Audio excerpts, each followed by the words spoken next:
There is a level of discipline so intense that it makes people look at you with fear. And today, you're going to learn exactly how to reach that level. You've seen that one person who never fails, who wakes up at the same exact time every day, who follows the same routine, who never stops. While everyone else quits by week 3, they keep going. While others make excuses, they simply show up. And what do people say about someone like that? That's not normal. There is an ancient system created by Zen monks in Japan that produces this exact kind of terrifying consistency. They call it gyoji, the practice that sustains itself.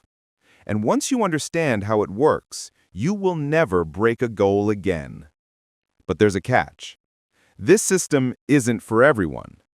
It requires you to kill a part of yourself you don't even know exists. Before I explain how it works, make sure you subscribe, drop a like, and comment the habit you want to build. It helps the channel grow and shows me you're truly serious about change. Let's begin. Chapter 1: The Awakening. This story is about a programmer named Raphael. Smart guy, great career, but he had one fatal flaw. He couldn't stick to any habit for more than 2 weeks. Gym? Quit after 2 months. Meditation? Lasted 1 week. Reading? Bought a book, read 3 pages, and forgot it in a drawer. His pattern never changed. Monday, motivation. Wednesday, negotiation. Friday, surrender. Sunday, promises for next week. He tried everything. Apps, rewards, accountability partners, but nothing worked. Because he wasn't fighting laziness. He was fighting the architecture of his own brain.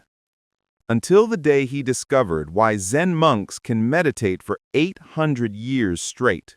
And it has nothing to do with willpower. Chapter 2: The Secret of the Monks. In Zen temples, there is one rule that changes everything. Gyoji. Continuous practice without gaps. Since the year 1200, a bell rings every single day at 3:30 a.m., and every single day since 1200, the monks wake up at exactly 3:30. Not 3:25, not 3:35. Exactly 3:30. Here is something you will never hear in that temple. Maybe I'll skip today. The thought does not exist. Why? Because monks understand something the average person does not. Your brain places commitments into one of 2 categories: reversible, which leads to negotiation; irreversible, which simply happen. A monk taking vows isn't promising to try. He changes his identity in front of the entire community. The identity changes, the negotiation ends. A Harvard neuroscientist studying habits discovered this. When a behavior becomes public, your primitive brain treats failure as a survival threat. Losing status meant death for ancient humans. Your brain still reacts the same way. Raphael used this. He stopped making private promises. He made public declarations. I am a person who meditates 20 minutes every day at 5 a.m. for the next 90 days. He signed it, posted it online, told everyone. People mocked him. Perfect. Their judgment became fuel. On day 3, the real test hit. The 5 a.m. alarm. Excuses flooded his mind, but the thought of publicly failing after 3 days was more painful than continuing. But the real war was just beginning. Chapter 3: The Internal War. Even with public pressure, Raphael battled biology. His body didn't care about reputation, it cared about sleep. Public declarations stopped the mental negotiation, but biology still fought back. Then he learned the monk's second principle: non-negotiable hours. Most people waste mental energy on one question: when should I do it? You burn glucose deciding when instead of doing. So Raphael chose 5 a.m., not because he loves mornings, but because the world is silent. No messages, no distractions, no excuses. The first week was torture. His body resisted. Week 2, something shifted. He woke up 2 minutes before the alarm. A new pattern was forming. By day 14, he stood up before his mind even fully woke. No thinking, just automatic movement. But then another problem appeared. He kept changing what he did at 5 a.m. Some days meditation, some days reading, some days push-ups. He removed the when, but not the what. And that loophole nearly destroyed everything. Chapter 4. The One Way. Variety feels exciting, but variety is where consistency dies. Every time you switch tasks, your brain must decide, and every decision opens a crack for your old habits to return. So Raphael locked everything down. 20 push-ups, 10 minutes meditation, 10 minutes reading, same order, same duration, every day.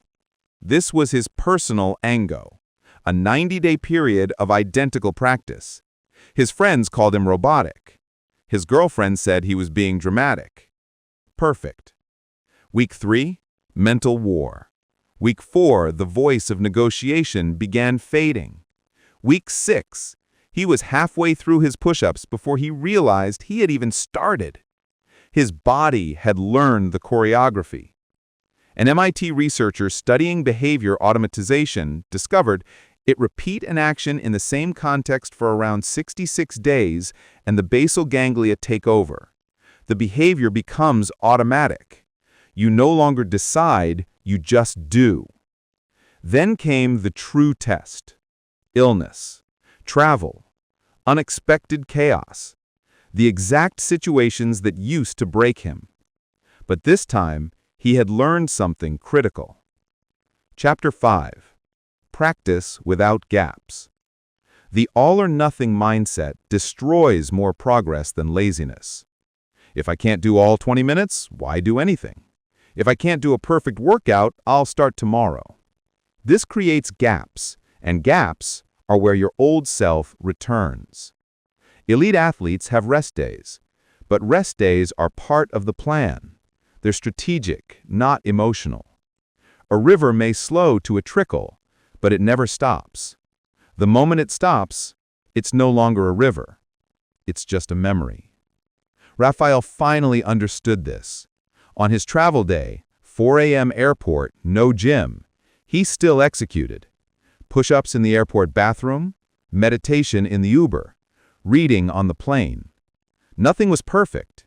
Everything kept the momentum alive. That is Gyoji, the practice continuing itself. People began noticing. Coworkers said he seemed different. Friends said he was becoming obsessive. Someone even said, that level of discipline isn't healthy. When you hear words like that, you're on the right path. Normal people get normal results. You are not aiming for normal. You're aiming for unbreakable. Chapter 6. Pre-solutions. Life throws obstacles that destroy consistency. Kids get sick, cars break down, work runs late. People fail because they haven't pre-decided their response. Elite monasteries have survived earthquakes, wars, famines, and never missed a day of practice. Why? Because the answer already exists. No discussion, no negotiation. Raphael listed every obstacle that ever broke his habits and gave each one a pre-solution. Rain, garage push-ups. Guests in the house, quiet workout in the bathroom. Hangover, 2 push-ups, 1-minute meditation, 1-page reading. When X happens, I do Y. A Yale psychologist found that pre-decisions remove decision fatigue. Your willpower is saved for execution, not thinking. By day 70, Raphael was automatic. By day 90, he finished his Ango. He wasn't the same person anymore. His discipline scared people. Exactly as it should.